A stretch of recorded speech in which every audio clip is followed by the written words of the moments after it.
Nagbabahagi na ang kwento ng isang politiko na bongga raw sa pagiging gahaman sa lupain.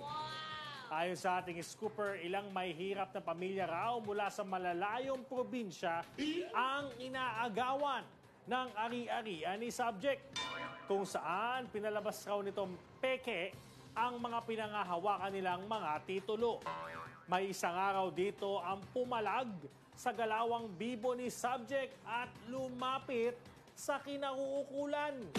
Pero ang issue, mas sakalam raw at hindi nagpapatalo itong si subject.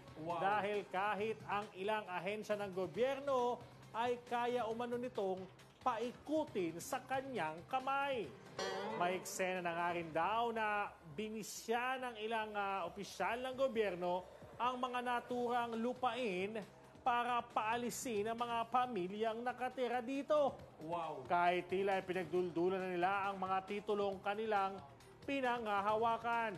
Dahil dito hindi mapigilang madismaya ng mga ito sa bida nating politiko. Nila sa kabila ng tila maamong aura ng pagmumukha ni subject, siyang sama at itim daw ng itinatagong budhi nito sa publiko.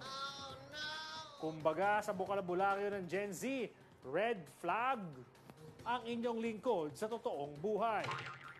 Clue, ang pangalan ng politiko ay mahuhulaan nyo kung kayo ay magbibilang ng letra.